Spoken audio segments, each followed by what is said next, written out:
Clara's hands were bleeding as she clawed at the frozen earth beneath her cabin floor. The dirt was so cold it burned. Her children slept 3 feet above her head, wrapped in every blanket she owned, and still she could hear them shivering. The firewood was gone. The temperature inside the cabin had dropped to 41 degrees. In 2 weeks, maybe less, they would freeze to death. But Clara remembered something her father told her before he died in that mine collapse. 5 feet down, the earth stays warm. So she dug. While the town slept, while they called her crazy, while the winter came closer, she dug. Before we continue with Clara's story, please subscribe to our channel and hit that notification bell. Stay with us until the very end to discover how one woman's desperate act changed an entire community. And comment below with the city you're watching from.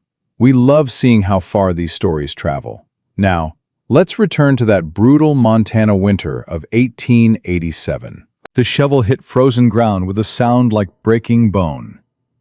Clara stopped, breathing hard in the darkness beneath her cabin. Her shoulders burned. Her fingers had gone numb an hour ago. She couldn't feel the wooden handle anymore, only the jarring impact that ran up her arms with each strike. Above her head, through the gaps in the floorboard she'd pried loose, she could hear Thomas coughing again. That wet, rattling cough that had started 3 days ago and gotten worse every night. She drove the shovel down harder. The cabin was dying around them. Clara had known it for weeks now, ever since the first real cold snap in early November. The temperature inside never got above 45 degrees anymore, even with the fire going. The wind came straight through the walls. She'd stuffed the gaps with rags, with moss, with anything she could find, but it didn't matter. Montana winter didn't care about rags. Her husband would have known what to do. James always knew what to do. But James was 6 feet under the frozen ground behind the church, and Clara was alone, with 2 children and half a cord of firewood that wouldn't last until Christmas. "Mama?" Clara froze. The small voice came from directly above her. "Mama, what are you doing?" Sarah. Her daughter had woken up. Clara set down the shovel carefully, quietly. She climbed up through the hole she'd made in the floor, pulling herself into the main room. Sarah was sitting up in the bed, wrapped in blankets, her small face pale in the moonlight. "I'm just fixing something, sweetheart." "Fixing what?" "The floor. There's a loose board." Sarah looked at her mother's dirt-covered hands, her torn dress, the pile of frozen soil next to the hole. "That doesn't look like fixing." Clara knelt beside the bed. "Sarah, I need you to trust me. Can you do that?" "Where's the dirt coming from?" "From underneath. Now please, go back to sleep. You need your rest." But Sarah didn't lie down. Instead, she looked past Clara at the hole in the floor, and her small face crinkled with confusion and fear. "Are we going to fall through?" "No, baby, I promise. Mama's making us safer." "Thomas is cold." Clara touched her son's forehead. He was burning up. Fever and chills at the same time, his 6-year-old body trying to fight something it couldn't name. The infection had started in his chest. She'd heard it happen before, in other frontier families. The cold got into their lungs, and then the coughing started. And then... She pushed the thought away. "I'll get more blankets." "We don't have more blankets, Mama." Clara closed her eyes. Sarah was only 9, but she was right. There were no more blankets. "Then I'll stoke the fire." "There's only a little wood left. You said we have to save it." Clara wanted to scream. Instead, she kissed Sarah's forehead and climbed back down into the hole.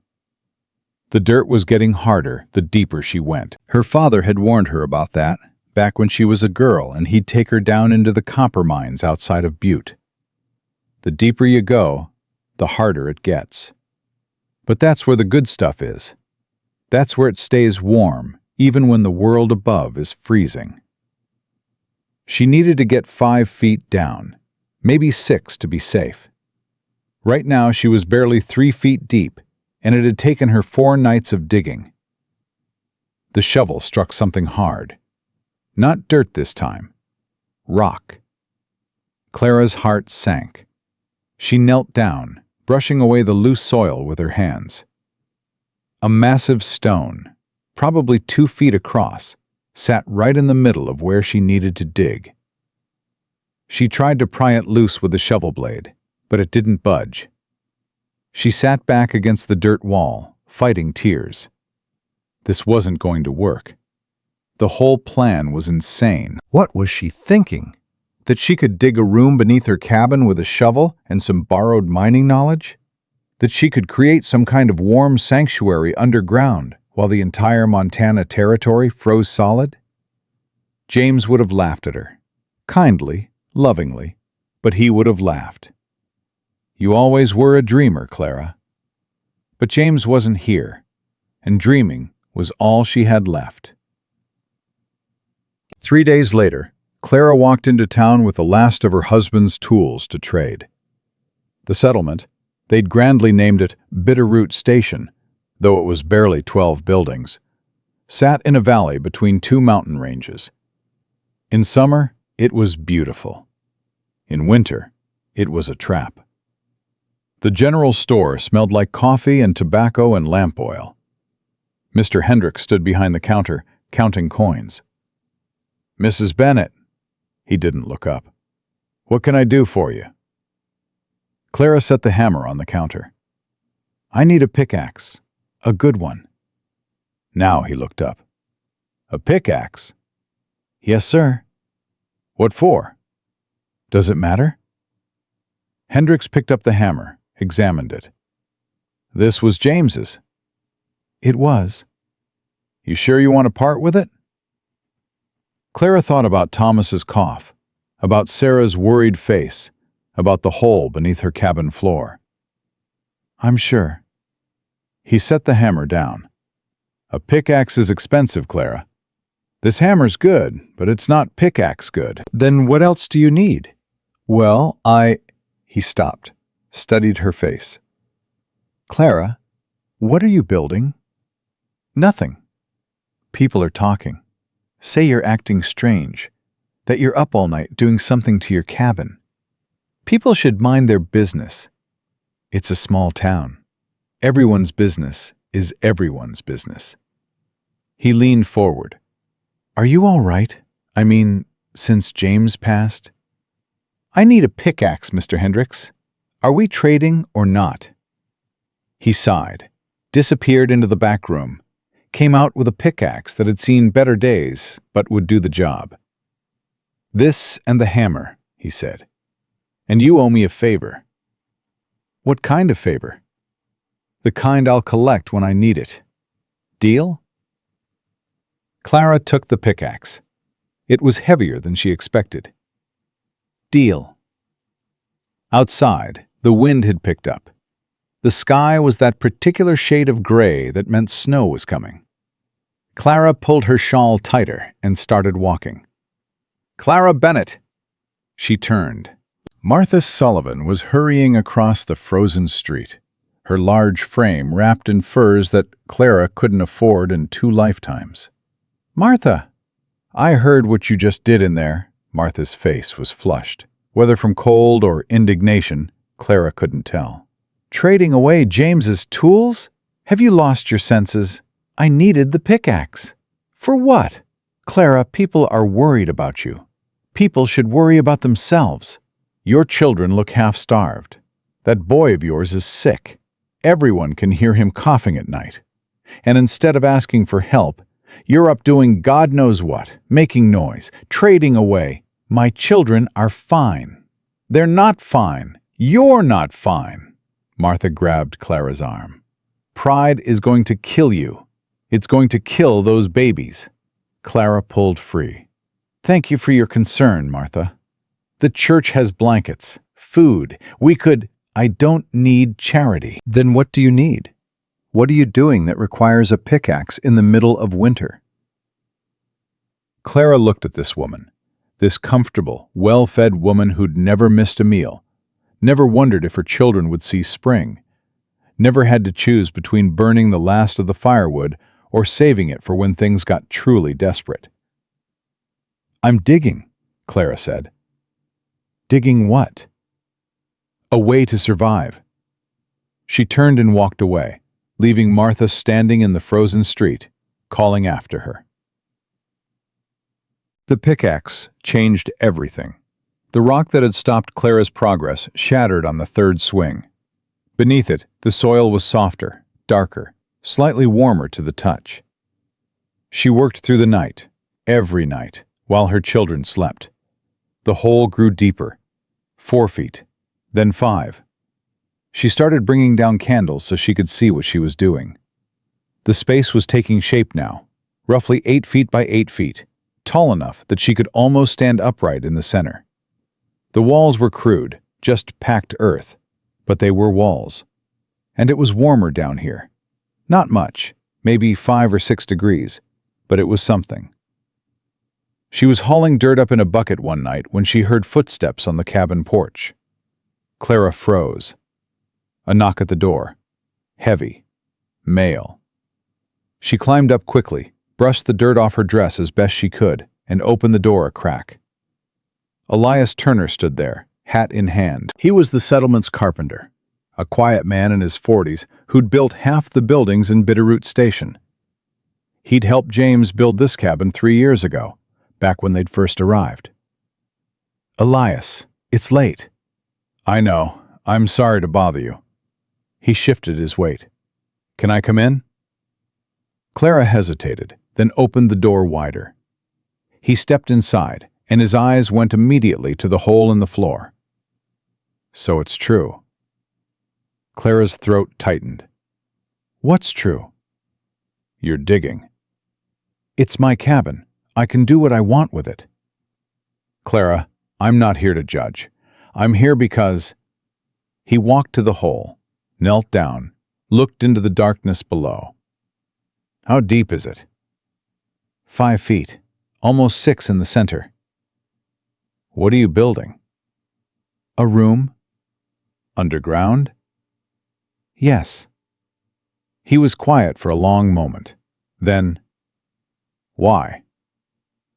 Clara almost didn't answer, but there was something in his voice, something that wasn't judgment or pity or concern, just curiosity.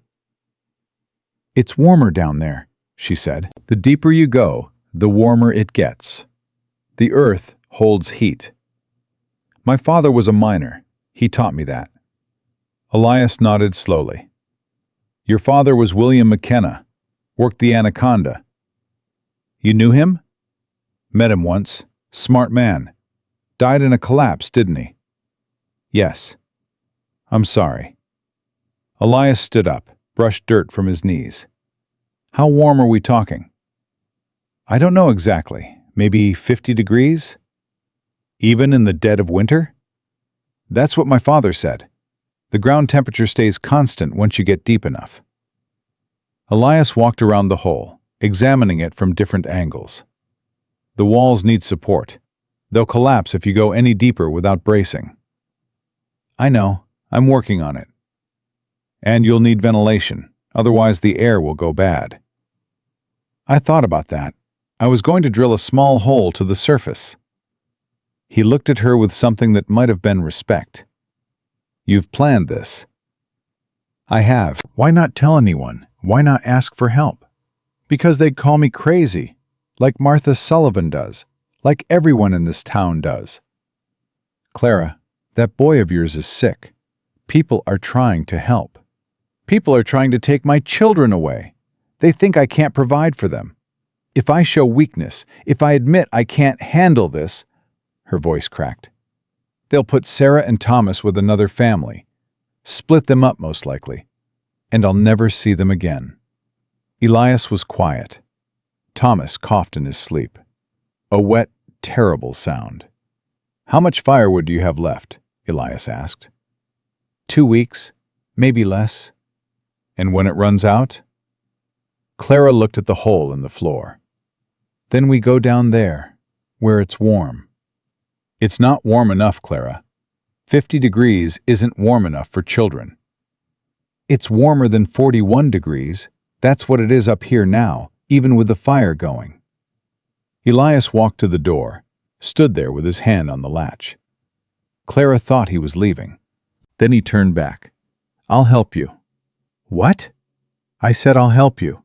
But we do this right. Stone walls, proper support beams, real ventilation. If you're going to build an underground room, build it so it works. Elias, I can't pay you. I'm not asking for payment. I'm asking that you let me help before you kill yourself digging. Clara felt something break inside her chest. Not grief this time. Something else. Hope, maybe. Why would you help me? She whispered. Because I think you're right. I think this winter is going to be worse than anyone expects. And I think what you're building might be the only thing that saves your family. He put his hat back on. I'll be back tomorrow night. Have your children in bed by 8. He left. Clara stood in the doorway, watching him disappear into the darkness. And for the first time in months, she let herself believe that maybe, just maybe, they had a chance. Elias kept his word. The next night, he arrived with timber, stone, and tools. He climbed down into the hole and studied Clara's work with a critical eye. You've got good instincts, he said, but the walls need to be lined, otherwise the dirt will shift and cave in. They worked side by side, fitting stones against the earthen walls, mixing mortar from clay and water. Elias had a system, a method to everything. He showed Clara how to brace the ceiling with crossbeams, how to pack the gaps with moss for insulation, how to angle the ventilation shaft so it wouldn't fill with snow. Where did you learn all this? Clara asked. Spent 2 winters in a dugout shelter in Wyoming. Built it myself. Survived a blizzard that killed half the cattle in the territory. He pressed a stone into place. Underground shelters work, Clara.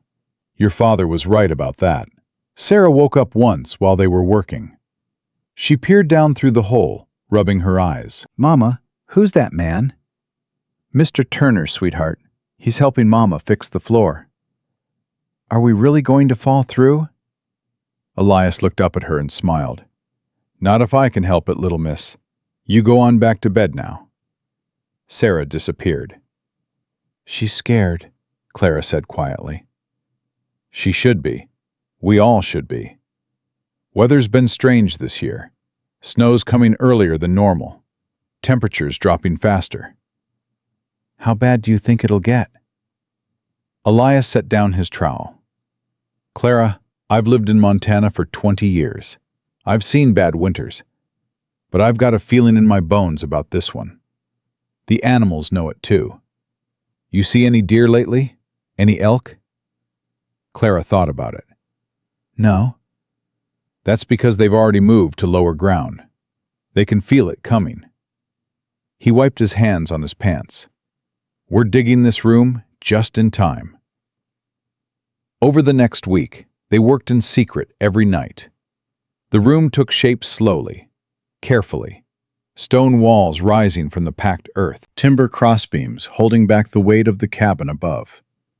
A small ventilation shaft drilled up through the floor and out through the cabin wall, disguised as a stovepipe. Clara brought down blankets, stored food, candles. She made a small sleeping area in one corner, lined with straw and covered with their last good quilt. It's beautiful, she said one night, standing in the completed room. Elias looked around. It's functional. That's better than beautiful. It's warm. It's warmer, not warm. You'll need to heat it somehow. How? I can't risk fire down here. No, but you can move heat from above. I'll help you build a heat channel. Hot air from your stove can come down through the floor, circulate through the room. Keep it at least comfortable. Elias, you've already done so much. I'm not done yet. We'll finish this right. But Clara noticed something in his voice, a tension that hadn't been there before. What's wrong? He climbed up out of the room, sat on the cabin floor, and pulled out his tobacco pouch. People are talking, Clara, about us, about me coming here every night. Let them talk. It's not, you'll figure out the rest. Thank you for everything. He paused at the door. That boy of yours, Thomas, you should take him to Doc Fairfield. I can't afford, I'll pay for it. Tell Doc I sent you. He owes me a favor. Before Clara could protest, he was gone. She took Thomas to the doctor 2 days later. Doc Fairfield listened to the boy's lungs, felt his forehead, looked down his throat. Chest infection, bad one. He mixed something in a small bottle. Give him this twice a day, keep him warm. And Clara, he looked at her seriously. When I say keep him warm, I mean really warm, not just wrapped in blankets. This kind of infection, cold is what kills. Clara clutched the medicine bottle. How warm? At least 60 degrees, ideally warmer. I can't get the cabin above 45. Doc Fairfield sighed. Then you need to find another solution, because if that temperature drops much more, this medicine won't be enough. Clara walked home with Thomas bundled against her chest, his small body hot with fever, and she knew what she had to do. That night, she moved her children into the underground room. Sarah cried at first, frightened of the darkness, of the close walls. Thomas was too feverish to care. Clara lit candles, spread the blankets, and held them both while they adjusted. "Mama, it smells like dirt," Sarah said. "I know, baby. I don't like it down here. I know, but it's warmer. Feel how much warmer it is?" Sarah stopped crying, considering. "It is warmer. That's right.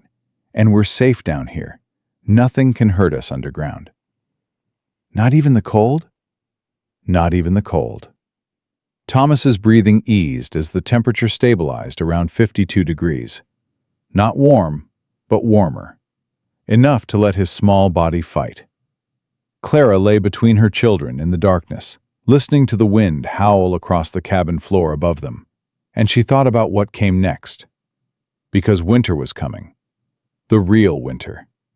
And when it arrived, this room, this desperate, crazy idea that everyone mocked, might be the only thing standing between her family and death. Above them, through the floorboards, Clara heard the first snow begin to fall. Soft at first, then harder, then relentless. The snow fell for 3 days straight. Clara counted the hours by candlelight in the underground room, watching Thomas sleep, listening to Sarah hum quietly to herself. Above them, she could hear the wind screaming across the cabin roof, could hear the weight of snow settling on the boards. On the 4th morning, the snow stopped. Clara climbed up through the hole, pushed open the cabin door, and found the world buried.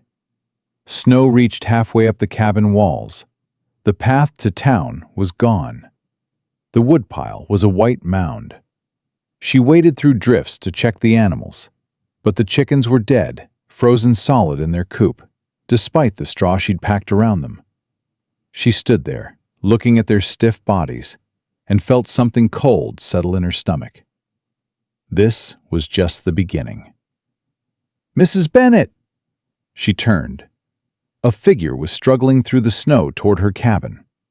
As he got closer, she recognized young Peter Hendricks, the storekeeper's son. "Peter, what are you doing out here?" "My father sent me. He wants everyone to come to town. Emergency meeting at the church." "When?" "Now. Soon as you can get there." Clara looked back at her cabin, thought about her children, warm in the room below, thought about the long walk through deep snow.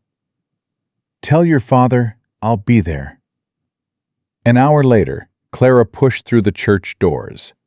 The building was packed. Every family in Bitterroot Station had managed to make it, their faces red from cold, their clothes wet from snow. Pastor Mackenzie stood at the front, his gray beard frozen stiff. "Settle down, everyone. Please, settle down." The crowd quieted. "We all know why we're here. This storm was worse than expected. We've lost livestock. Several roofs have damage. The road to Helena is impassable." He paused. "We need to pool our resources, share what we have, help each other survive until spring." "How much firewood does the church have?" someone called out. Enough for maybe 6 weeks if we're careful. 6 weeks? Pastor, it's only December." Murmurs of fear rippled through the crowd. Martha Sullivan stood up. "My husband and I are willing to share our stores. We have extra blankets, some preserved food, but we can only help those who are willing to help themselves." Her eyes found Clara. "We can't support people who refuse charity out of foolish pride." Clara felt every eye turn toward her. "I'm not asking for charity, Martha." "No, you're just trading away your dead husband's tools and doing Lord knows what to your cabin while your children freeze." "My children are fine. That boy's cough says different. Everyone in town can hear it." "Thomas is getting better." "Is he?" Martha's voice rose. "Because Doc Fairfield told my husband that child has a chest infection that could kill him if he's not kept warm enough. And how are you keeping him warm, Clara? With what firewood? What blankets?" Clara's hands clenched into fists. Pastor Mackenzie raised his hand. "Martha, that's enough. This isn't the time for accusations." "Then when is the time, Pastor? When that child dies? When those babies are orphaned because their mother was too proud to accept help?"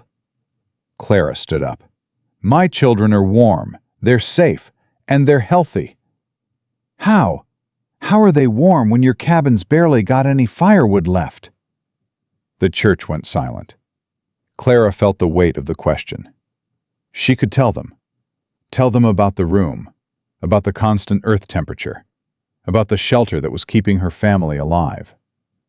But if she told them, they'd want to see it. They'd want to use it.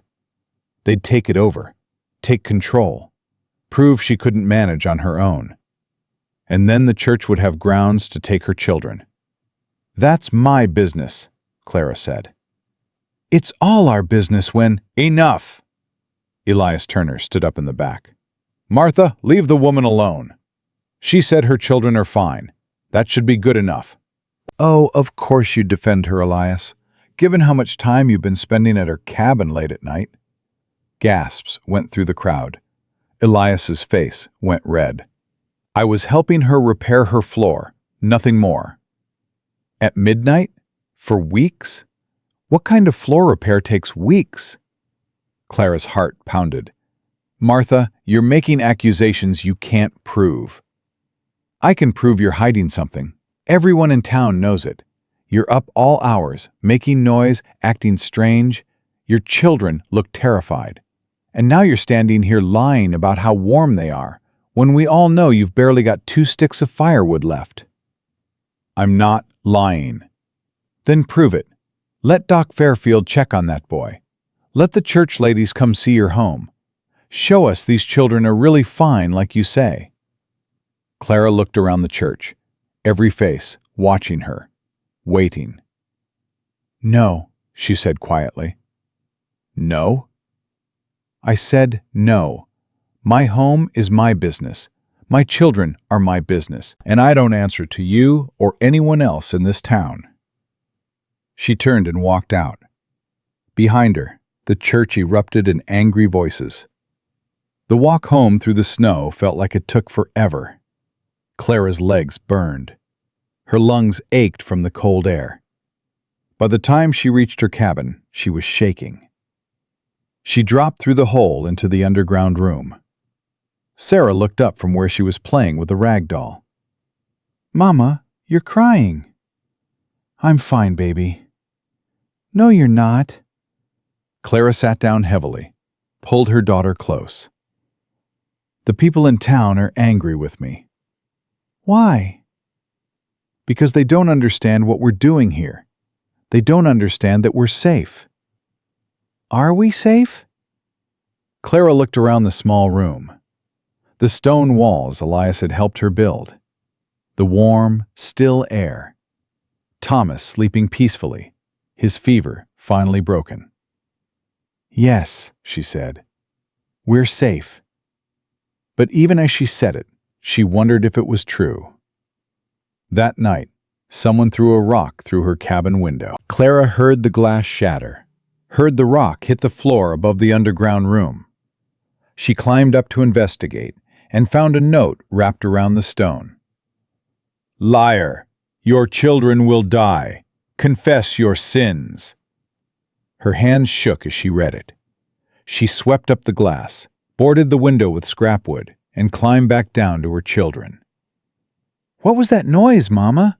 Sarah asked. Just the wind, sweetheart. Go back to sleep. But Sarah was too smart for that. Someone broke our window. Yes. Why would someone do that? Clara pulled her daughter close. Because people are scared, and when people are scared, they do mean things. Are they scared of us? They're scared of the winter, and they're angry that I won't let them tell me what to do. Sarah was quiet for a moment. I'm glad we have this room. Me too, baby. Me too. 3 days later, the temperature dropped again. Clara could feel it even underground. The air got colder. The earth seemed to contract around them. She climbed up to check the cabin and found the water bucket frozen solid. The remaining firewood was coated in frost. She needed more wood, desperately, but the woodpile was buried under 4 feet of snow, and she didn't have the strength to dig it out alone. She was considering her options when she heard footsteps on the porch. Heavy boots, multiple people. Clara climbed the ladder quickly, emerged into the cabin just as the door burst open. 3 men stood there. Mr. Hendricks from the store, Martha Sullivan's husband, Robert, and Pastor Mackenzie. Mrs. Bennett, the pastor said, we need to talk. Get out of my house. We're here on behalf of the settlement. There are concerns about your children's welfare. My children are fine. Then you won't mind if we see them. Clara positioned herself between the men and the hole in the floor. You have no right to be here. We have every right, Robert Sullivan said. The church has authority over child welfare in this settlement. If we believe children are being neglected or endangered, we can intervene. My children are not being neglected. Then where are they? Hendricks looked around the empty cabin. It's the middle of the day. Where are they, Clara? Her mind raced. If she told them the children were in the underground room, they'd demand to see it. Once they saw it, they'd realize it worked. They'd take it over. Or worse, they'd use it as proof she was unfit, hiding her children in a hole in the ground like animals. They're sleeping. In the middle of the day? Thomas has been sick. They're both resting. Then we'll wait until they wake up. No, you'll leave. Now. Pastor Mackenzie stepped forward. Clara, please. We're not your enemies. We're trying to help. If you want to help, leave me alone. We can't do that. Not when there are children at risk. They're not at risk. Then prove it. Robert Sullivan's voice was hard. Show us these children. Show us they're warm and fed and safe, or we'll have to assume the worst.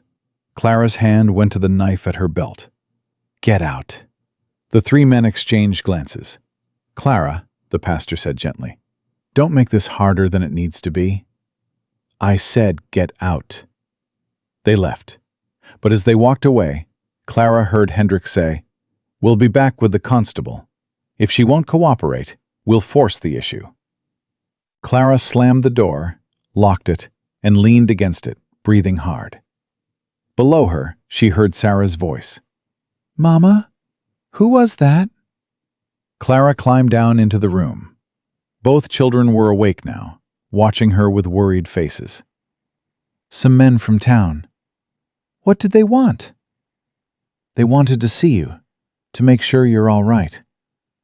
Are we all right? Thomas asked. His voice was stronger now, the medicine working. Clara knelt between them. Listen to me, both of you. The people in town don't understand what we're doing here. They think I'm hurting you by keeping you in this room. They think you should be in the cabin, even though it's freezing up there. But it's warm down here, Sarah said. I know. And that's why you're getting better, Thomas. That's why we're all staying healthy. But the town doesn't see it that way. They think I'm crazy. They think I'm a bad mother. You're not a bad mother, Sarah said fiercely. Clara hugged her. Thank you, baby. But they might try to take you away from me, put you with another family, someone with more firewood, more food, a warmer house. No! Sarah's eyes went wide. We won't go! You might not have a choice.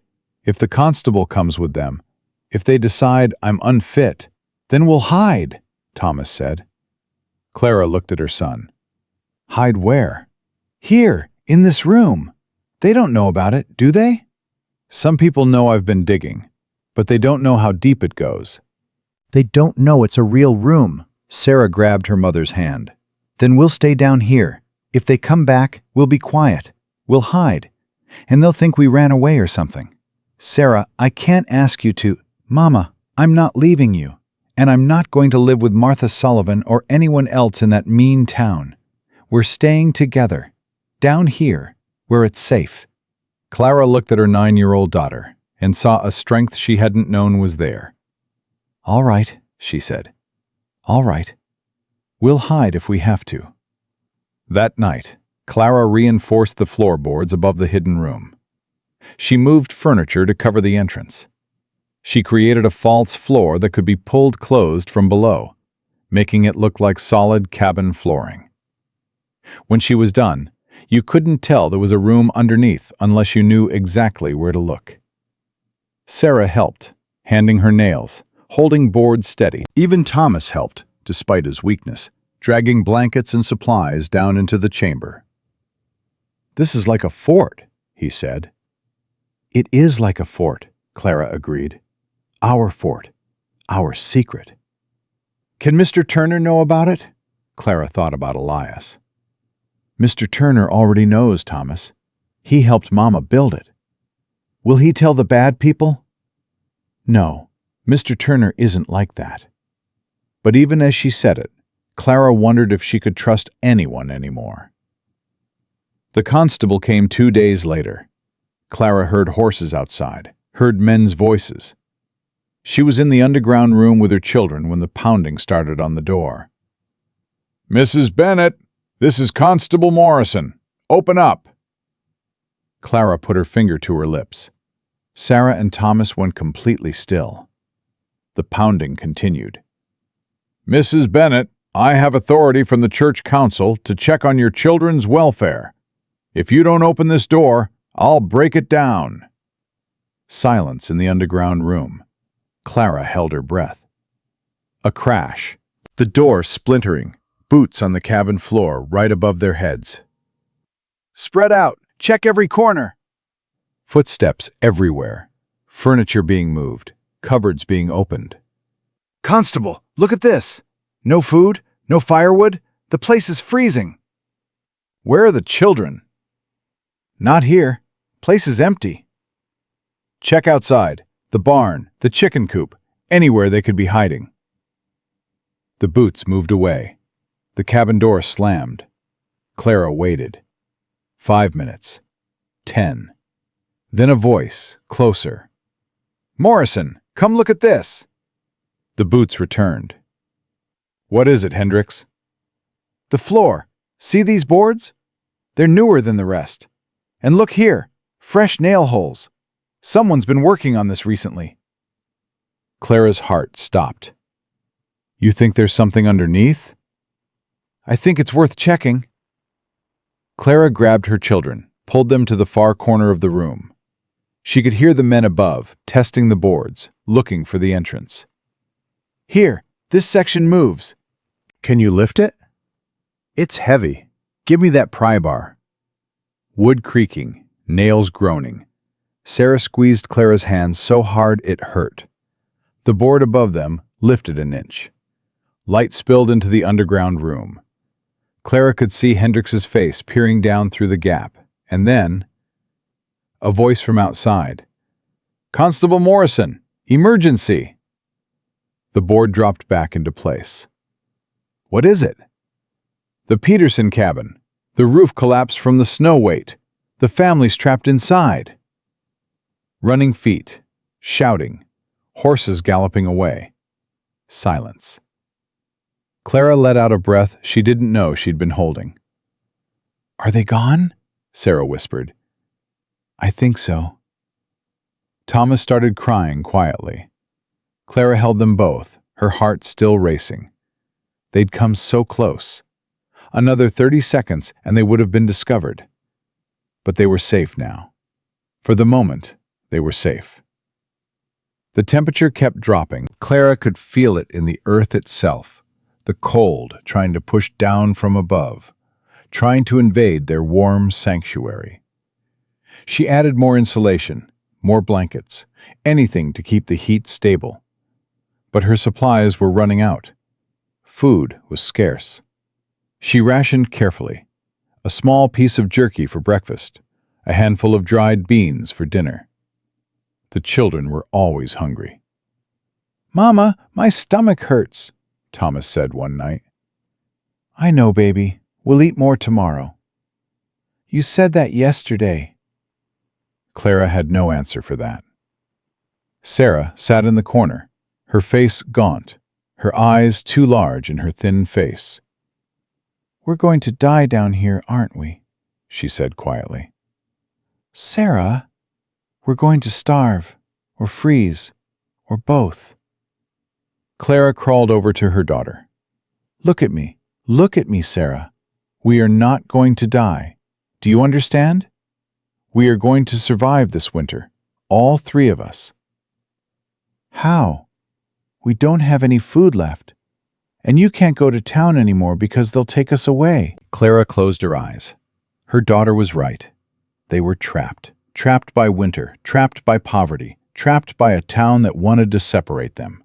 She'd saved them from freezing, only to watch them starve. There had to be another way. There had to be. That night, after her children finally fell asleep, Clara climbed up into the cabin. She needed to think, needed to plan. She was sitting in the dark, trying to figure out where she could find food, when she heard a soft knock at the broken window. She grabbed her knife. "Who's there?" "It's Elias." Clara went to the window. Elias Turner stood outside in the snow, holding a canvas bag. "What are you doing here?" "Brought you something." He pushed the bag through the window. "Dried meat, cornmeal, some potatoes. It's not much, but it's what I could spare." Clara's throat tightened. "Elias, if they catch you helping me, let me worry about that. How are the children?"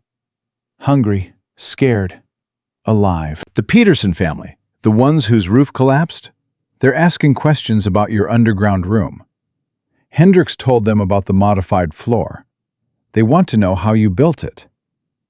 "What did you tell them?" "Nothing. But Clara, they're desperate.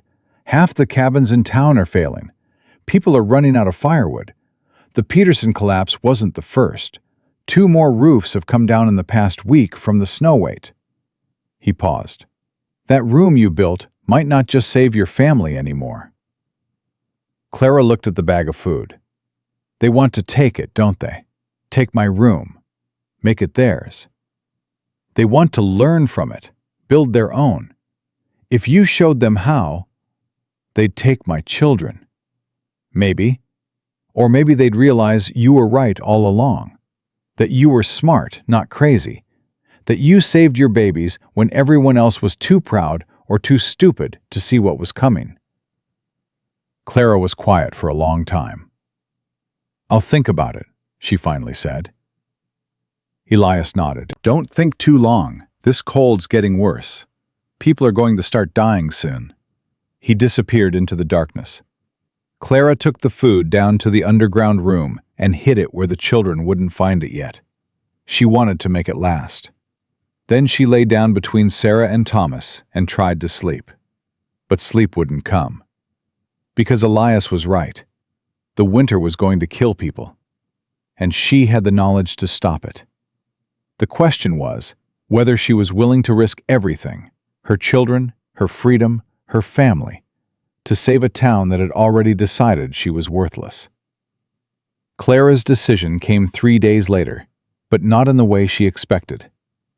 She woke to Sarah shaking her shoulder, the girl's face white with terror. "Mama, something's wrong with Thomas." Clara scrambled up. Her son was convulsing, his small body jerking, foam at the corners of his mouth. "No, no, no!" Clara grabbed him, held him steady. "Thomas, can you hear me?" His eyes rolled back. "Sarah, get the medicine. The bottle from Doc Fairfield. We used it all, Mama, 3 days ago." Clara's blood went cold. She'd been so focused on rationing food, she'd forgotten to ration the medicine. Thomas's convulsions got worse. "I have to get Doc Fairfield." Clara stood up, already moving toward the ladder. "Mama, you can't. They'll take us." "If I don't, Thomas dies. Right now. Right here." She climbed up into the cabin, threw on her coat, and ran out into the snow. The cold hit her like a wall, stealing her breath. She pushed through it, stumbling through drifts that came up to her thighs. The town was barely visible through the falling snow. Wind screamed between the buildings. Clara fought her way to Doc Fairfield's house and pounded on his door. "Doc! Doc Fairfield!" The door opened. The old doctor stood there, shocked. "Clara Bennett! Good Lord, woman, what are you—" "It's Thomas. He's convulsing. I need medicine. Now!" Doc Fairfield grabbed his bag without another word. "Show me." They fought their way back to the cabin. Clara led him inside, and he stopped when he saw the hole in the floor. "What in the name of—" "No time for questions, please." They climbed down. Sarah was holding Thomas, tears streaming down her face. The boy had stopped convulsing, but his breathing was shallow, wrong. Doc Fairfield examined him quickly, efficiently. "How long has he been down here?" 2 weeks. Temperature? 50 degrees, maybe 52. The doctor looked around the underground room, taking in the stone walls, the ventilation shaft, the carefully organized space. His expression changed from confusion to something like awe. "You built this?" "Yes. Now please help my son." He pulled a vial from his bag, measured out liquid, forced it between Thomas's lips. "This'll stop the convulsions. But Clara, this child needs constant warmth. 50 degrees isn't enough. Not for a sick child. Not for anyone long term." "It's all I have." "Then get more." He stood up, looked at her hard. "Listen to me. I don't know what's going on between you and the town, and right now, I don't care. But this boy needs help. Real help. Medicine, food, warmth. You can't do this alone." "I don't have a choice." "Everyone has a choice." He climbed toward the ladder, paused. "I won't tell anyone what I saw here. Not yet. But Clara, you're running out of time. That child won't survive much longer like this." He left. Clara held Thomas while his breathing slowly steadied. Sarah curled up next to them, still crying. "Mama, is he going to die?" "No, baby. He's going to be fine." But Clara didn't believe her own words. The blizzard that had been building for days finally broke that night. Clara had seen Montana storms before, but nothing like this. The wind didn't just blow, it attacked. It tore at the cabin, shook the walls, found every gap and crack, and poured through like water. Underground, they could hear it, a constant roar that never stopped. Thomas slept fitfully. The medicine was helping, but his fever wouldn't break. Clara pressed her hand to his forehead and felt heat that scared her. "Mama?"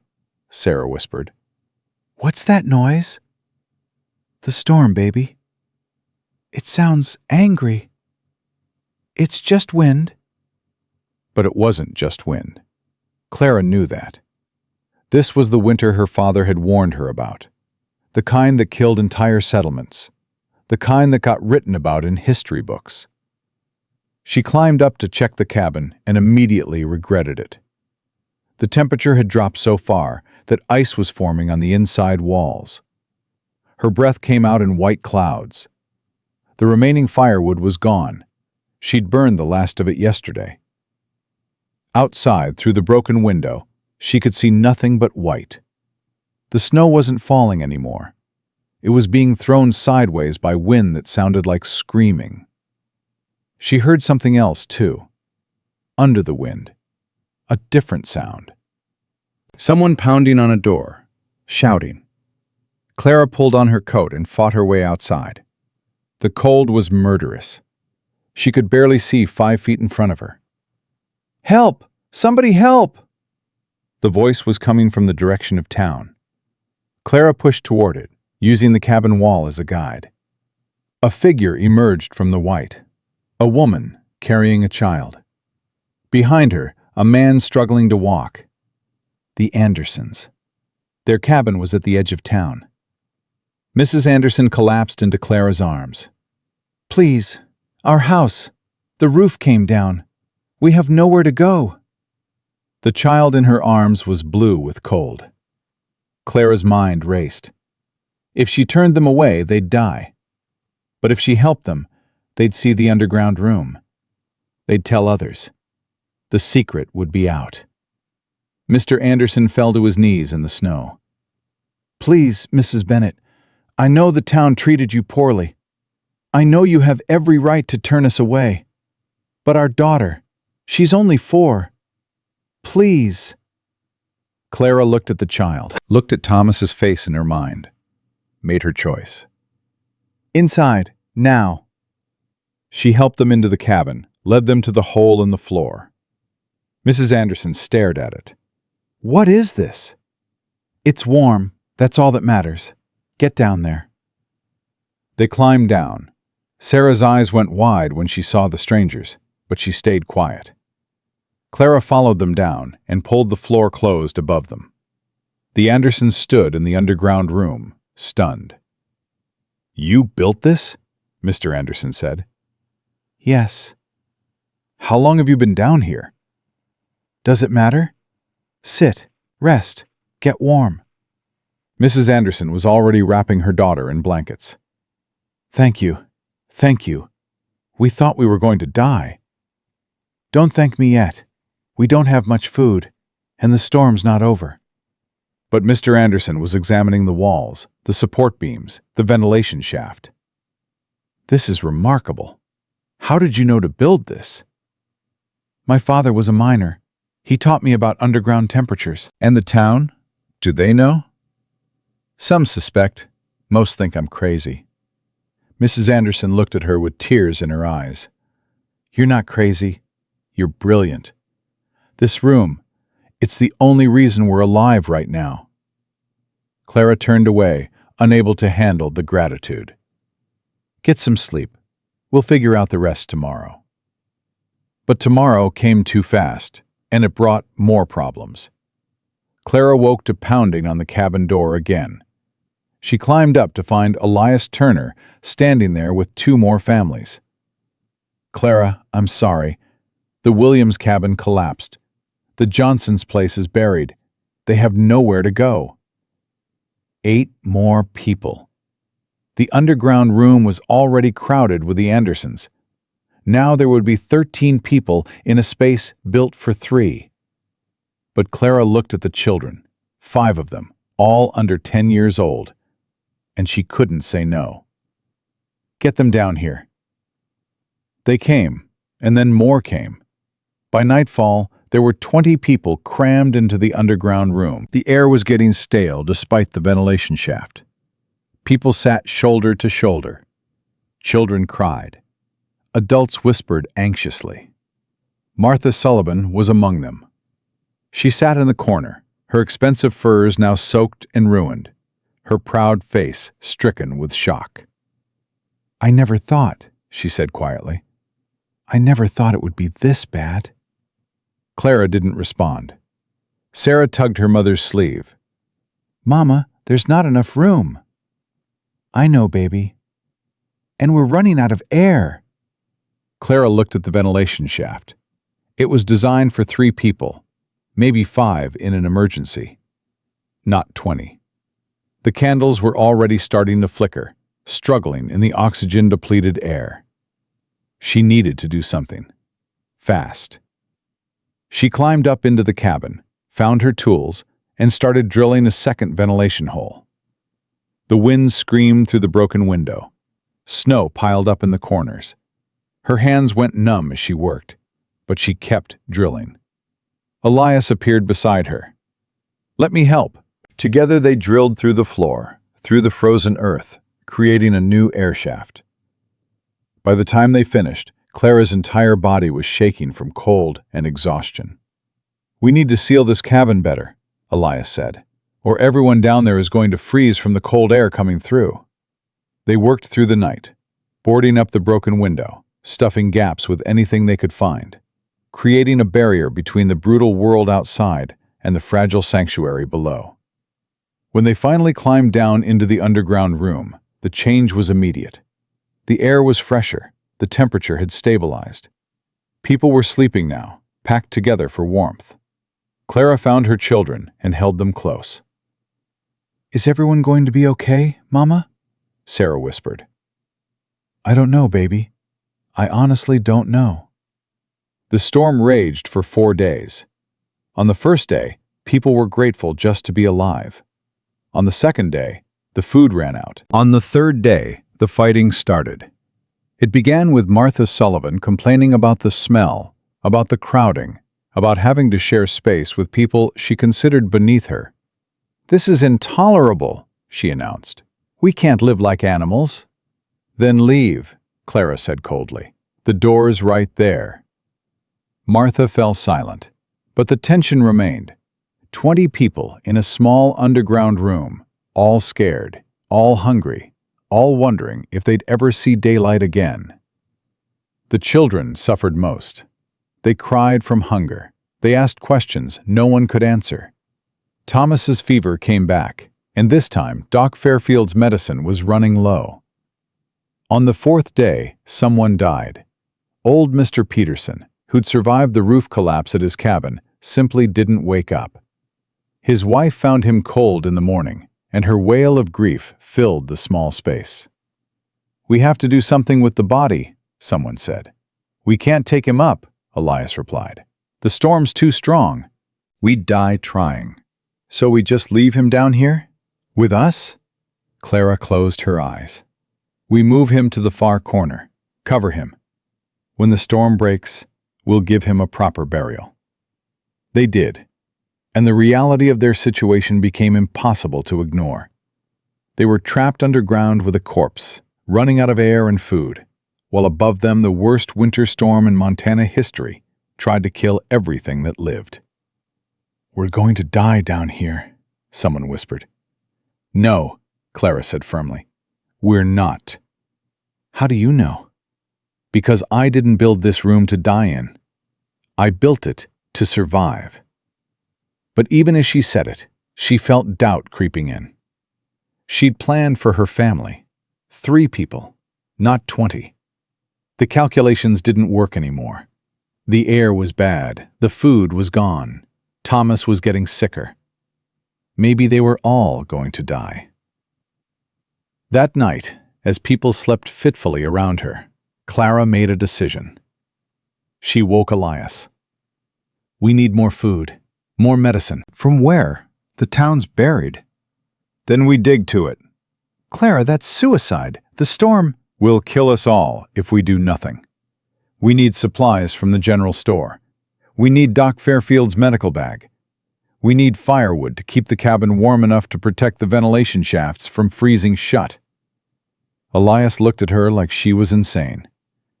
You want to tunnel through a blizzard to town? Not tunnel. Walk. I've walked through worse storms than this. No, you haven't. No one has. Then I'll be the first. He grabbed her arm. Clara, you have children. If you die out there, if I stay here, we all die.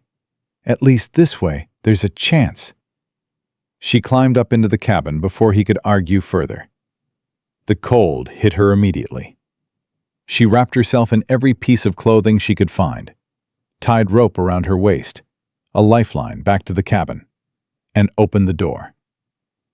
The storm nearly killed her instantly.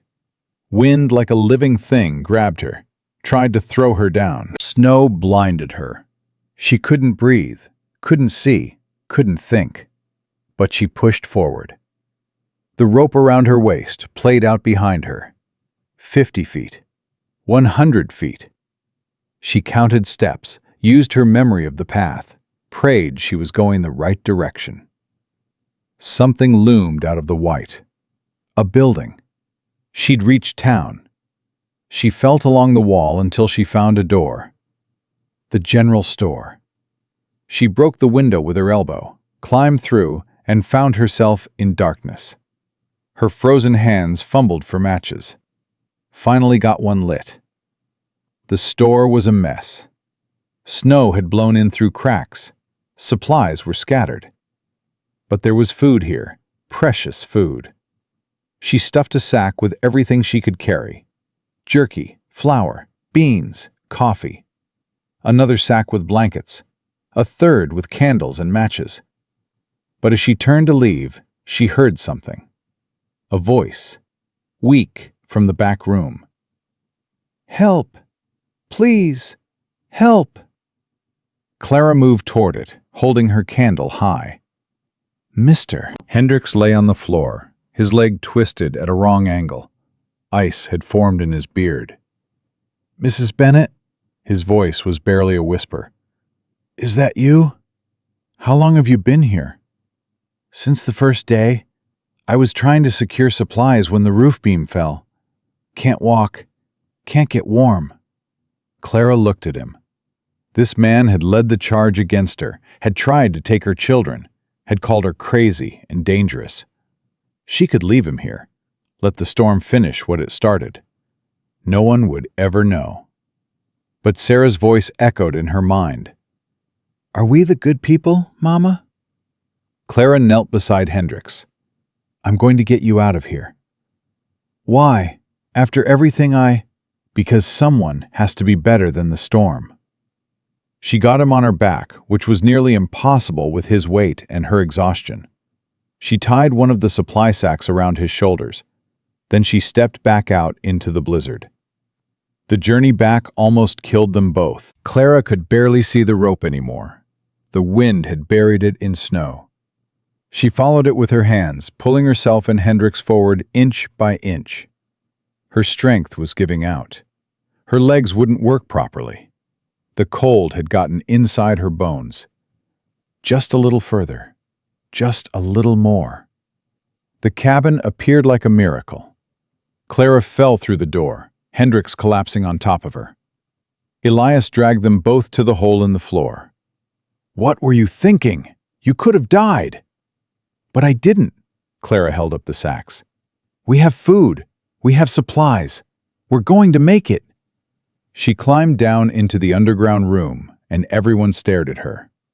This woman who'd walked into a killer storm and come back alive. Martha Sullivan spoke first. "You saved Mr. Hendricks." "Yes." "After everything he did to you." "Yes." Martha's face crumpled. "I was wrong about you. We were all wrong." Clara distributed the food. Not much for each person, but something, enough to buy them another day. Thomas opened his eyes. "Mama, you're back." "I'm back, baby." "Did you fight the storm?" "Yes, I did." "Did you win?" Clara looked around the underground room. 20 people alive when they should be dead. Her children safe. Food for another few days. "Yes," she said. I think we did. But outside, the storm wasn't finished yet. And neither was the winter. The storm ended on the 5th day, but the silence that followed was worse than the wind. Clara climbed up into the cabin that morning and opened the door to a world she barely recognized. Snow had buried everything. The town was gone, swallowed by white drifts that reached the roof lines. The sky was clear now, brutally clear, and the temperature had dropped even further.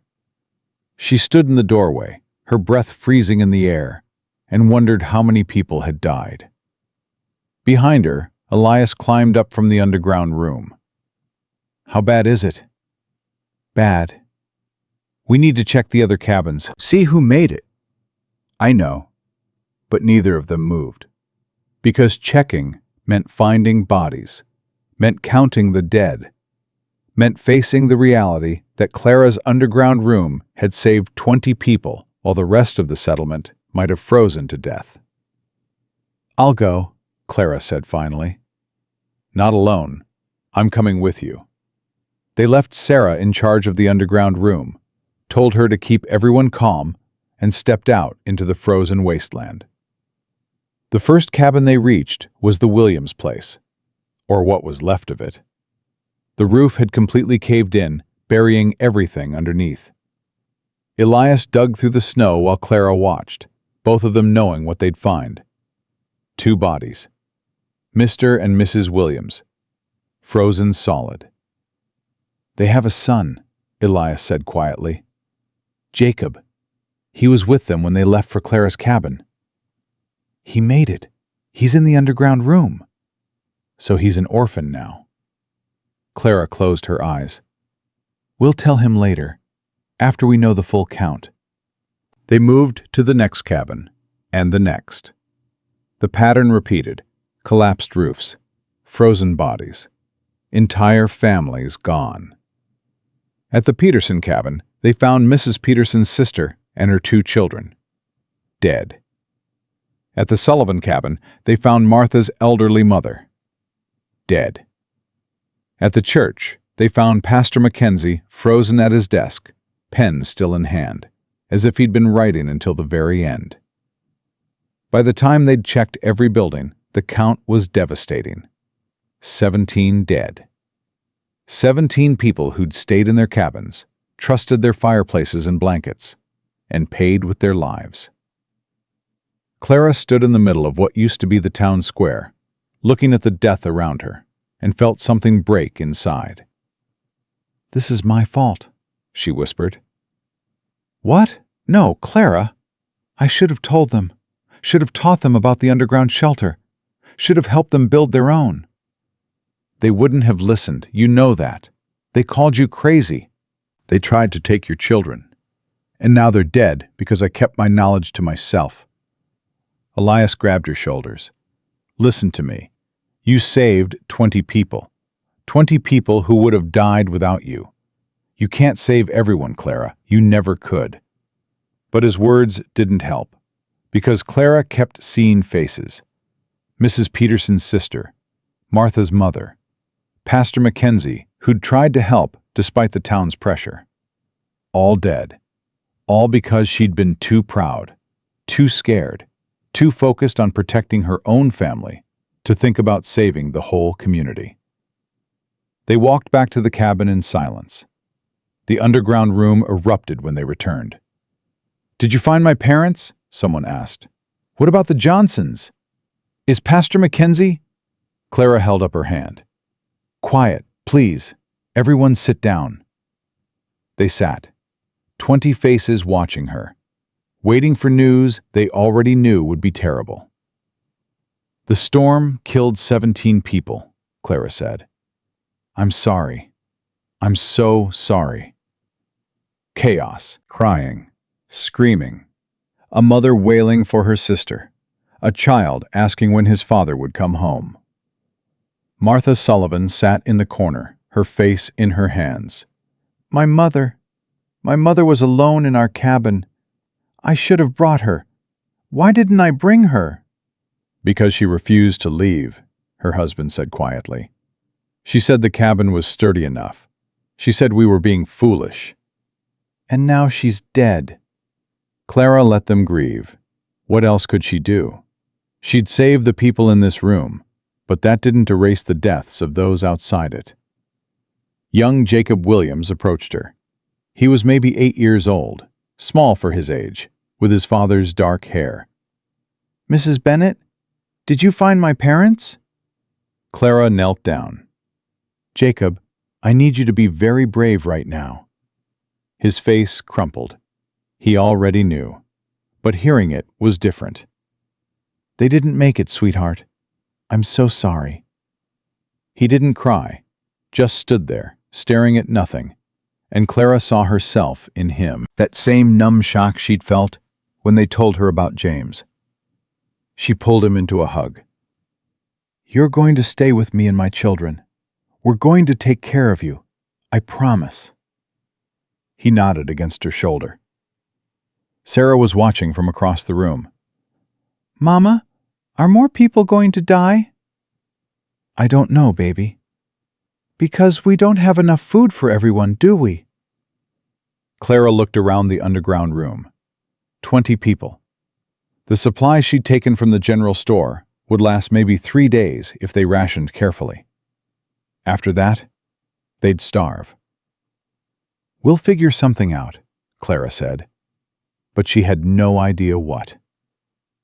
That night, while people slept, Clara and Elias met in the cabin above. "We need a plan," Elias said. "Food, firewood, medical supplies. We can salvage from the damaged buildings, but it won't be enough." "How far to the next settlement?" "Helena? 40 miles, through snow that's probably 10 feet deep in the passes. We'd never make it." "So we're trapped here until spring?" "Yes." Clara did the math in her head. It was late December. Spring wouldn't come until April. Maybe May. 4 months. 20 people. Almost no food. "We'll starve before March," she said quietly. "Unless we ration very carefully. And hunt." "Hunt what? Everything with sense left the valley weeks ago." Elias was quiet for a moment. Then, "There's one option. It's not good, but it's something." "What?" "The livestock. Before the storm, most families had animals. Chickens, pigs, a few cows. Some of them might have survived in the barns." Clara thought about the chicken she'd found frozen in her coop. "That was before the blizzard. They're probably all dead now." "Probably, but maybe not all of them. If we check every barn, every shelter, we might find something." It wasn't much of a plan, but it was the only plan they had. The next morning, Clara organized search parties, groups of 3, each one taking a different section of town, checking barns and animal shelters. What they found was worse than she'd expected. Most of the livestock was dead, frozen solid, their bodies preserved by the brutal cold. But at the Roberts farm on the edge of town, they found something. A cow, still alive, barely. The animal was skin and bones, shivering in a collapsed barn, but it was breathing. "Can we move it?" Clara asked. "It's too weak," Elias said, "but we can butcher it here. The meat will keep in this cold. It'll feed everyone for weeks." So they did, and Clara hated every second of it. She'd grown up around animals, knew how to do the work, but watching that cow die felt like watching hope die. They brought the meat back to the underground room. People were grateful, but Clara could see the horror in their eyes too. They were eating because something else had suffered. Welcome to survival, she thought bitterly. The days blurred together after that. Wake up, ration food, check on the sick, try to keep everyone from losing their minds in the cramped underground space. Thomas's fever finally broke, but 2 other children got sick. An old woman developed a cough that sounded like death, and the cold never stopped. Even underground, even with 20 bodies generating heat, The temperature wouldn't go above 55 degrees. People slept in shifts, sharing blankets, clustering together like animals. Clara found herself sleeping next to people she'd once considered enemies. Martha Sullivan on one side, Mr. Hendricks on the other. The woman who'd called her crazy, and the man who'd tried to take her children. But none of that mattered anymore. 1 week after the storm, the old woman died. Her name was Mrs. Kowalski, and she'd been someone's grandmother, someone's friend. Now she was a body they had to move to the far corner, next to Mr. Peterson. 2 corpses in the room now. The smell was getting bad despite the ventilation. "We have to bury them," someone said. "The ground's frozen solid," Elias replied. "We can't dig graves until spring."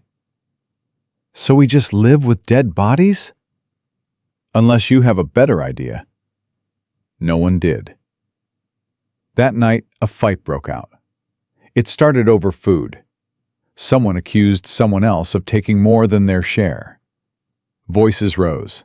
Shoving started. Before Clara could intervene, 2 men were throwing punches in the cramped space. "Stop it!" Clara pushed between them. "Stop it right now!"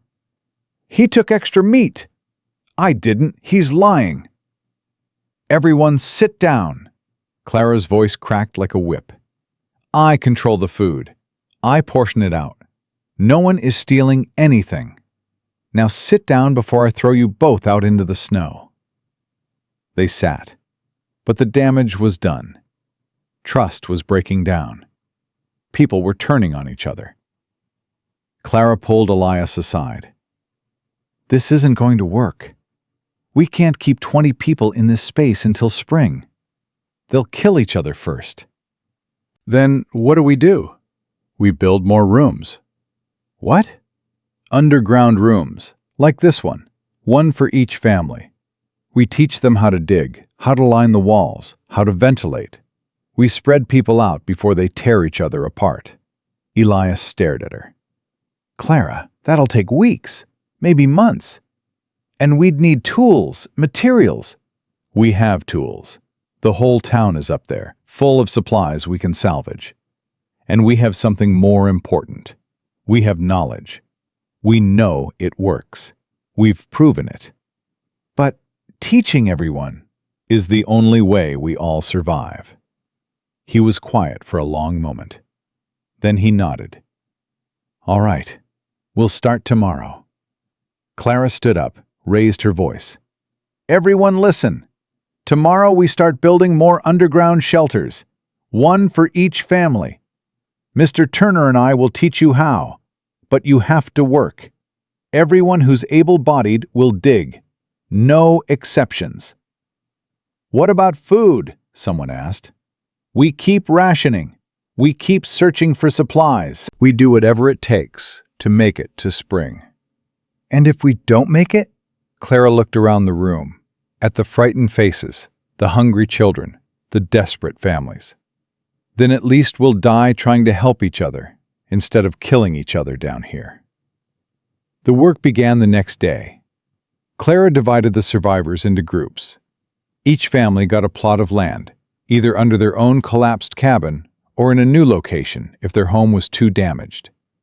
She showed them how to dig, how deep to go, how to identify the warmth change in the earth. Elias taught the carpentry work, stone lining, support beams, ventilation shafts. It was brutal labor in brutal cold, but people worked because they had no choice. Martha Sullivan, who'd never done manual labor in her life, learned to swing a pickaxe.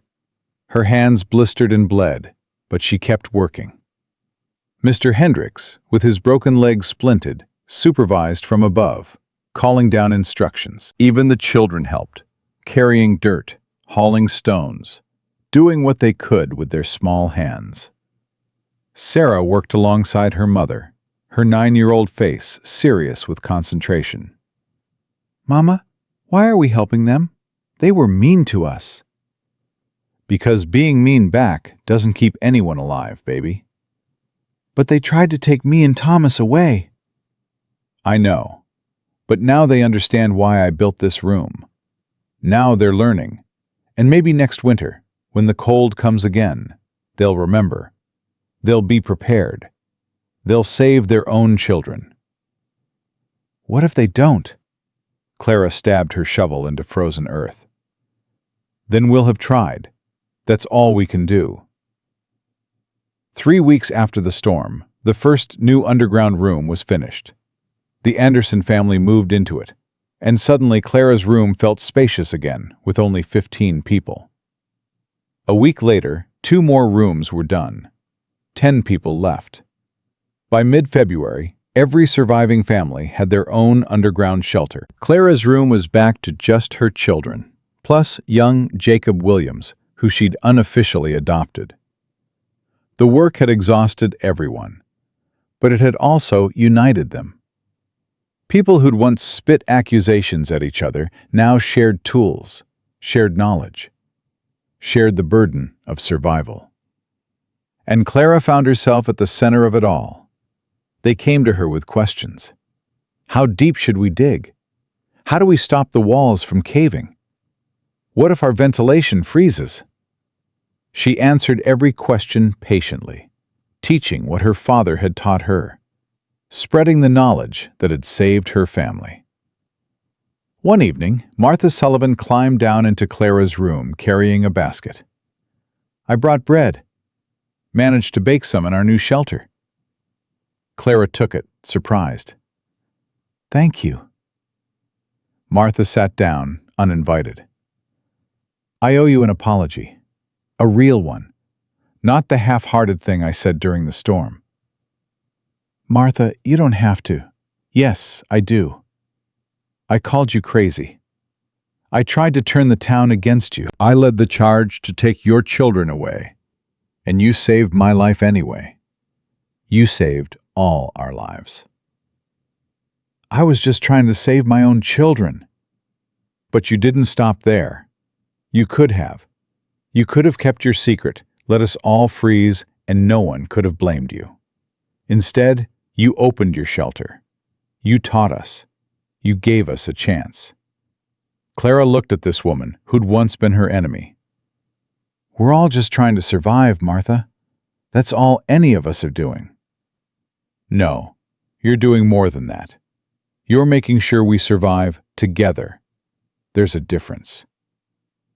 Martha left the bread and climbed back up to her own shelter. Sarah had been listening. "Mama, does this mean people like us now?" "I think people understand us now. That's different from liking, but it's enough." Thomas, healthy again, climbed into his mother's lap. "Can Jacob stay with us forever?" Clara looked at the boy sleeping in the corner, orphaned, alone, exactly like her children would have been if she hadn't built this room. "Yes, Thomas. Jacob can stay with us forever." March came with slightly warmer temperatures. The snow started to melt, revealing the devastation underneath. Collapsed buildings, ruined supplies. The settlement that once held 43 people now had 26 survivors, 17 dead from the blizzard. But no one had died since. The underground rooms had held. Clara's design had worked.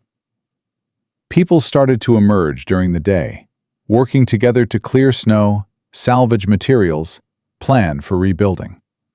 At night, they retreated to their warm underground shelters, and they started calling them something new: storm rooms. "Mrs. Bennett," young Peter Hendricks said one afternoon, "my father wants to talk to you. At the church. Says it's important." Clara walked to the church, which still stood despite roof damage. Inside, she found not just Mr. Hendricks, but every adult survivor in the settlement. They were waiting for her. "What's this about?" Clara asked.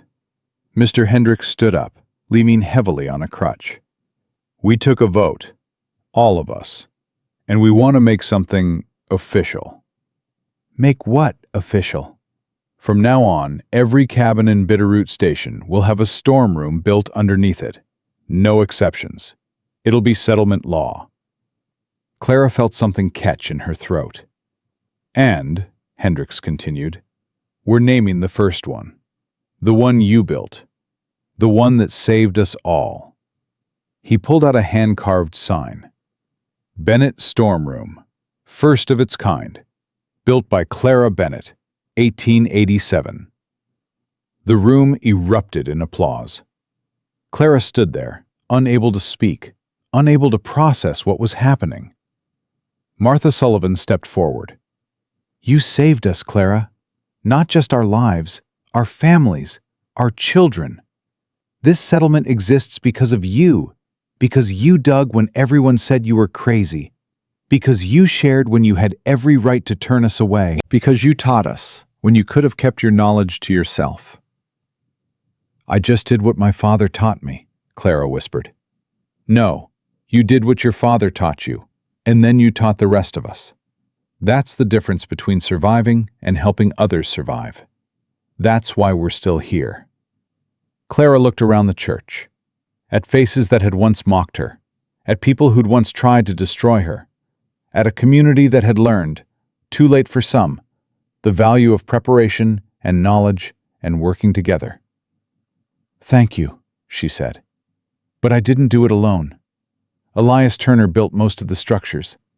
Doc Fairfield kept people alive. Everyone here did the work. But you showed us how, Elias said from the back. Without you, we wouldn't have known where to start. Clara felt tears on her face and didn't bother wiping them away. That night, she lay in her storm room with her children and Jacob, listening to the wind that was finally starting to lose its edge. And she thought about the winter that had almost killed them all, about the knowledge that had saved them, about the community that had been broken and rebuilt underground. Mama, Sarah whispered, are we going to be okay now? Clara pulled her daughter close. Yes, baby, we're going to be okay. And for the first time since James died, she actually believed it. Spring came slowly to Bitterroot Valley, like it was afraid of what it might find. The first thaw happened in late March. Clara woke to the sound of water dripping, of ice cracking, of the earth finally releasing its frozen grip.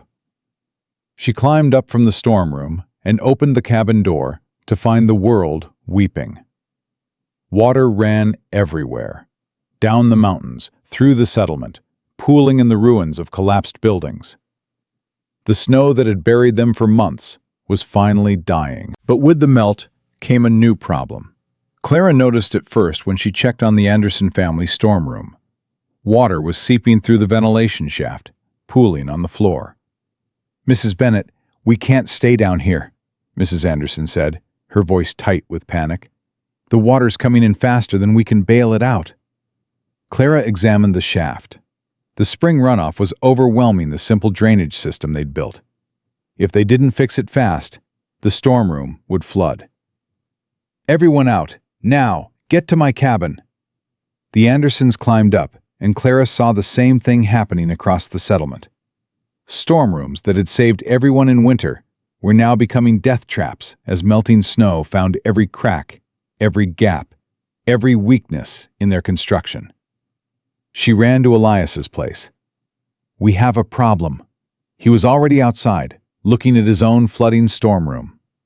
I see it. The drainage can't handle this much water. We need to dig channels, redirect the runoff away from the rooms. That'll take days, maybe weeks, and people need shelter now. Clara looked around the settlement. The cabins were still mostly ruined. The storm rooms were flooding. They'd survived the killing winter, only to be driven out by the spring. Then we dig fast, get everyone together. Within an hour, every able-bodied person in Bitterroot Station was digging drainage channels, reinforcing ventilation shafts, building barriers to redirect water flow. It was brutal work after months of rationed food and close quarters, but no one complained. They'd learned something during the winter.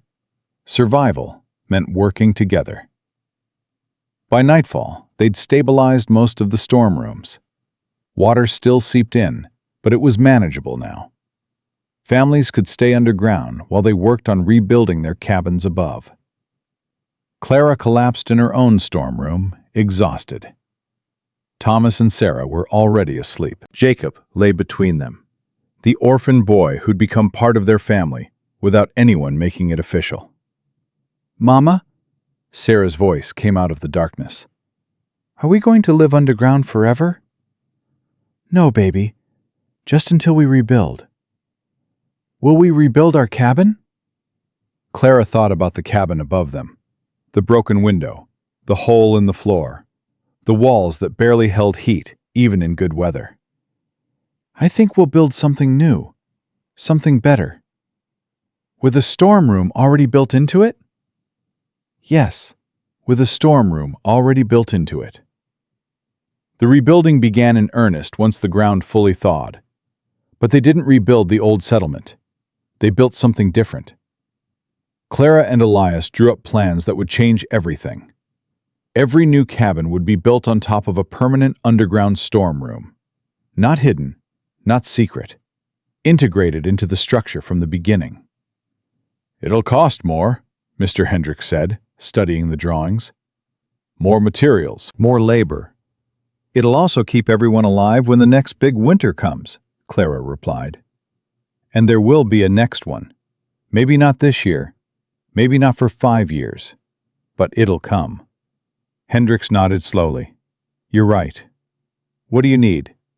"Lumber, stone, tools, and a promise that every family commits to helping build everyone else's shelter before they build their own." Done. The work consumed that entire spring and summer. They built together, former enemies working side by side. Martha Sullivan mixing mortar next to Doc Fairfield. Mr. Hendricks, still limping from his broken leg, supervising construction alongside Elias. And Clara, teaching. Always teaching. Showing people how to measure depth, how to ensure proper ventilation, how to line walls so they'd last decades. Young Jacob followed her everywhere, soaking up knowledge like a sponge. "Why do we go 5 feet deep, Mrs. Bennett?" "Because that's where the earth temperature stays constant. Any shallower, and the cold gets through. Any deeper, and we're wasting effort. And the ventilation shaft has to angle up so snow doesn't block it?" "That's right. You're learning fast, Jacob." The boy beamed. He'd barely spoken in the months after his parents died. But slowly, with work and purpose and a new family, he was coming back to life. Sarah helped too, her small hands perfect for fitting stones into tight spaces. Thomas, still weak from his illness but getting stronger, carried water to the workers. The settlement became a construction site. Foundations were laid. Storm rooms were dug. Cabins rose on top of them, each one designed to work with the shelter below rather than hiding it. By July, the first new cabin was finished. The Andersons moved in, and that night they held a celebration in their storm room, which now had proper stairs leading down to it instead of a rope ladder. "To Clara Bennett," Mr. Anderson raised his cup, "the woman who saved us all." "To Clara," everyone echoed. Clara stood there, embarrassed by the attention, grateful for the community that had formed in the crucible of winter. But the celebration was cut short by a rider arriving from Helena. His name was Thomas Crawford, a government surveyor. He'd come to assess the damage from the winter storms and make a report on settlements that might need to be abandoned. 43 residents before winter, he read from his notes. How many survived? 26, Clara said. Crawford winced. That's a 40% mortality rate. One of the worst I've seen. I'm sorry, but that kind of loss typically means the settlement isn't viable.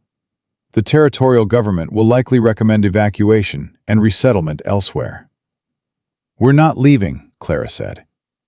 Mrs. Bennett, I understand you've invested in rebuilding, but we're not leaving because we've learned how to survive here. We've built storm rooms under every cabin. When the next winter comes, we'll be ready. Crawford looked confused. Storm rooms? Elias stepped forward. Come see. They took him through the settlement, showing him the new construction. The integrated underground shelters, the ventilation systems, the drainage channels, the reinforced walls designed to hold back both cold and water. Crawford examined everything carefully. When he climbed out of the fifth storm room, his expression had changed. "This is remarkable. Who designed this system?" "Mrs. Bennett did, based on knowledge from her father, who was a miner." "And these rooms, they work? They actually keep people warm enough?" "They saved 20 people during a 5-day blizzard that killed 17 others," Martha Sullivan said. "Without these rooms, there'd be no one left in this valley at all." Crawford pulled out his notebook. "I need to document this. The territorial government needs to know. Other settlements could use this design." Clara felt something shift in her chest. "You want to spread this? To other places?" "Mrs. Bennett, Montana winters kill dozens of people every year, hundreds across the frontier. If this design can prevent even a fraction of those deaths, it needs to be shared." He looked at her seriously. "Would you be willing to teach others? To travel to other settlements and show them what you've done here?" Clara thought about her children, about the cabin she was building, about the life she was trying to rebuild in this valley. "I can't leave. I have children to raise, a home to finish." "Then we'll bring people here. Make Bitterroot Station a training site. Other settlement leaders can come, learn, take the knowledge back to their communities." He paused. "Mrs. Bennett, you've created something that could save thousands of lives. That's bigger than any one person or place." That night, Clara sat in her unfinished cabin with Elias, watching the sunset through windows that actually had glass now. "He's right, you know," Elias said. "What you built here, it's important. I just wanted to save my children." "And you did, but now you can save other people's children too." Clara was quiet for a long moment. "I'm not a teacher, Elias. I'm not some expert. I'm just a widow who got lucky with a shovel and some mining knowledge." "You're the woman who refused to give up when everyone said you were crazy. You're the woman who walked into a killing storm to bring back food. You're the woman who turned enemies into a community. That's not luck, Clara. That's leadership." "I don't want to be a leader." "Too late. You already are." The first group of visitors arrived in August. 5 men from settlements across Montana, sent by their communities to learn about storm rooms. Crawford had spread the word, and now people were coming to see if the stories were true. Clara showed them everything, took them through each storm room, explained the principles her father had taught her, demonstrated how to calculate depth, how to reinforce walls, how to ensure ventilation. "But what about drainage?" one man asked. "Spring runoff would flood these rooms where I'm from." "Then you adapt the design. Dig channels, build barriers, use the landscape to redirect water. The principle stays the same. Get underground where it's warm, but the details change based on your location." They spent a week in Bitterroot Station, learning, taking notes, asking questions. When they left, each one carried drawings and measurements and a promise to build storm rooms in their own settlements before winter came. A month later, more visitors arrived. Then more. Word was spreading faster than Clara had expected. By September, she'd taught over 30 people from a dozen different settlements. And something strange started happening. People began calling them Bennett rooms instead of storm rooms. "We're building 3 Bennett rooms in our settlement," a man from Butte told her. "Named after you, so people remember where the knowledge came from." Clara didn't know how to feel about that. Her name attached to holes in the ground. Her father's mining knowledge spread across Montana. Her desperate winter survival plan becoming something bigger than she'd ever imagined. "Is this what legacy feels like?" she asked Elias one evening. "I think so. How does it feel?" "Heavy and strange, like I did something important by accident." "You did something important because you refused to die quietly. There's a difference." That October, a letter arrived from the territorial capital. Official government letterhead. Clara opened it with shaking hands. It was from the Montana Territorial Legislature. They'd passed a resolution recommending that all new settlements include underground storm shelters as part of their standard construction. They were calling them Bennett rooms in official documentation. Furthermore, they were offering Clara a position as a territorial consultant on frontier survival architecture. She sat down hard. "Mama, what's wrong?" Sarah asked. "Nothing's wrong, baby. Everything's just—" She couldn't find the words. "Everything's different now." Thomas climbed into her lap. "Are you famous?" "I don't know. Maybe a little." "Will we be rich?" Clara laughed. "No, Thomas, we won't be rich. But we'll be safe. And we'll help other people be safe too. That's better than rich." She wrote back to the territorial legislature, accepted the consulting position, but with conditions. She would only work spring through fall. She would bring her children with her on any necessary travel. And she retained the right to refuse any assignment that took her away from Bitterroot Station for more than 2 weeks at a time. They agreed. By the time the first snow fell in November, Clara had taught over 50 settlements about underground shelters, had seen her father's mining knowledge transform into something that was saving lives across the frontier. And Bitterroot Station had been completely rebuilt. Every cabin now sat atop a permanent storm room. The settlement had grown, too. New families arriving, drawn by the promise of a community that actually knew how to survive Montana winters.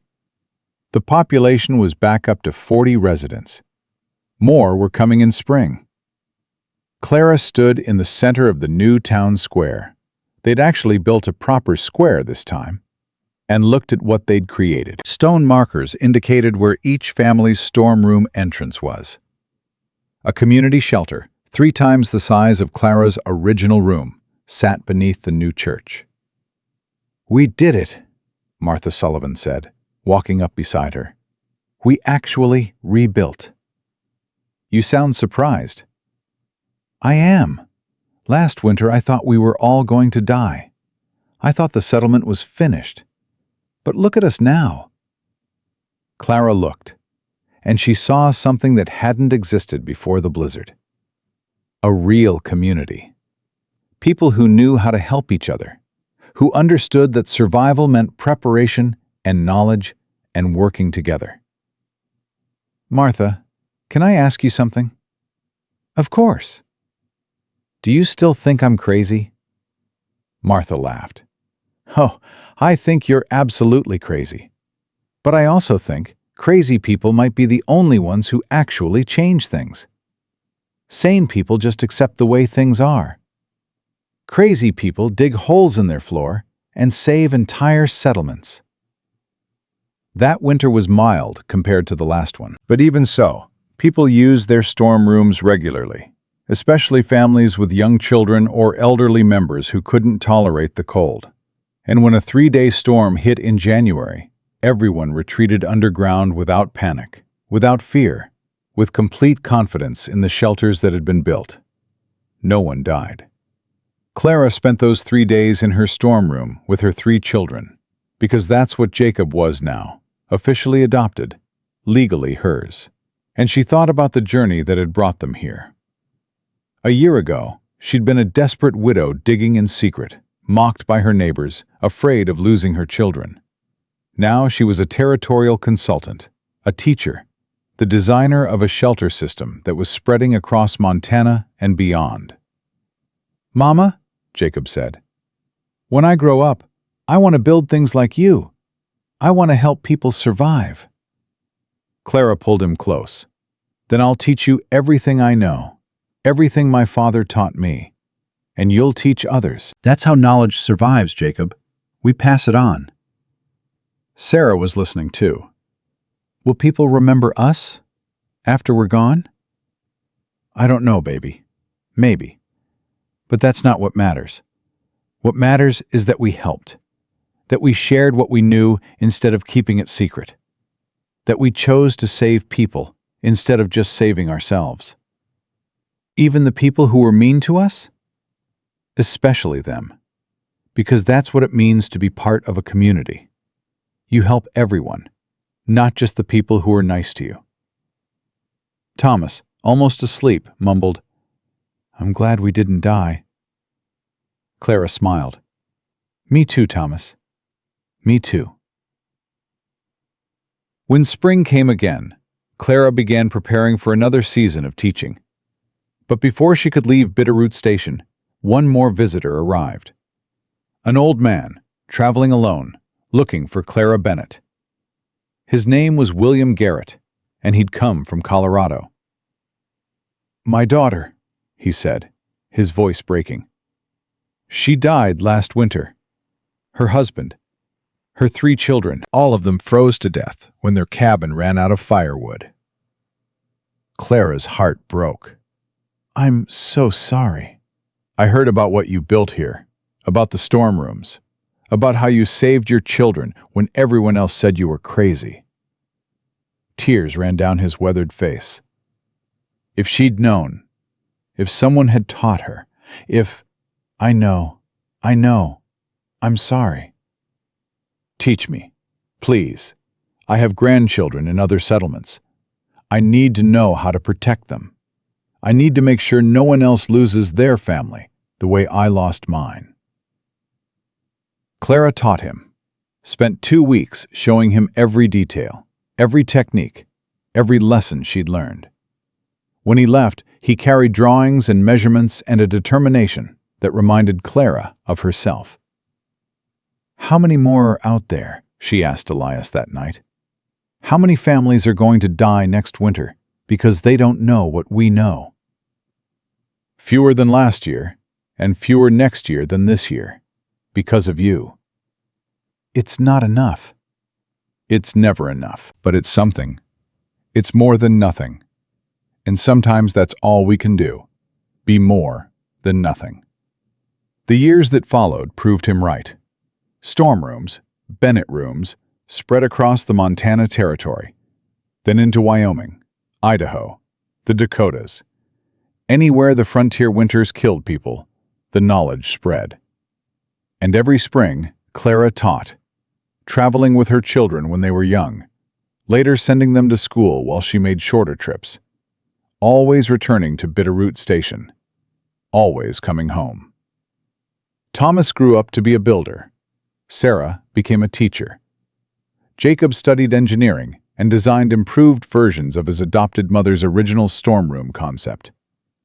Elias stayed by Clara's side through it all. They married eventually, quietly, because it made sense, and because they'd built something together that went beyond romance. A partnership forged in crisis and strengthened by shared purpose. The settlement thrived. New families came. Old tensions faded. The town that had almost died in the winter of 1887 became known as the safest settlement in Montana. And years later, when Clara was old and gray, when her children had children of their own, when storm rooms were so common that young people couldn't imagine life without them, she would sit in her cabin, the third version, built to last, and think about that desperate winter, about the night she first drove a shovel into frozen earth, about the choice between giving up and fighting, about knowledge passed from father to daughter, and from mother to community, and from community to territory, and from territory to history. A young couple came to visit her one afternoon. They were building a homestead 2 valleys over and wanted advice on their storm room construction. "You're Clara Bennett?" the woman asked, awe in her voice. "The actual Clara Bennett?" "I'm Clara Turner now, but yes, I'm the one who dug the first storm room." "Because you were trying to save your children." "That's right." The young woman looked at her husband, then back at Clara. "We're going to have a baby, our first, and I want to make sure. I need to know." "You need to know your child will survive the winter." "Yes," Clara smiled. "Then sit down. Let me teach you what my father taught me. Let me show you how the earth holds warmth, even when the world above is trying to kill you. Let me give you the knowledge that saved my children, so you can save yours." And she did, because that was the legacy. Not the name on official documents or the settlements that adopted her design.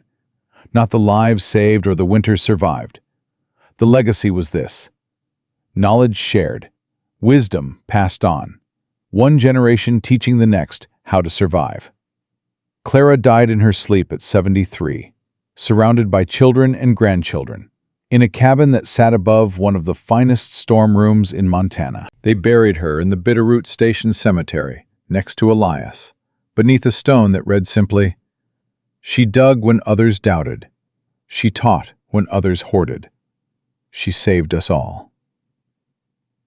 And every winter after that, when the snow fell and the temperature dropped, and families across Montana descended into their warm underground shelters, they remembered the widow who'd refused to freeze quietly, the mother who'd turned desperation into innovation, the woman who'd proven that sometimes the crazy ones are the only ones sane enough to survive.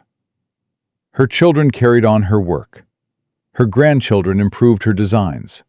Her great-grandchildren probably never knew what life was like before storm rooms existed. But the knowledge remained, passed down, protected, kept alive by people who understood that survival wasn't about being the strongest, or the richest, or the most powerful. Survival was about knowing what to do when everything was trying to kill you. About refusing to accept defeat. About digging deep when the world above turned hostile. And most importantly, about sharing that knowledge so others could dig too. Because in the end, Clara Bennett didn't just save 20 people in an underground room during the worst winter Montana had ever seen. She saved thousands by teaching them that salvation often comes from the most unlikely places. From widowed mothers, from desperate plans, from holes in the ground that skeptics called crazy, until those holes became the only warm places left on Earth. She proved that preparation defeats disaster, that knowledge conquers cold, and that the woman everyone calls crazy today might be the only reason anyone survives tomorrow.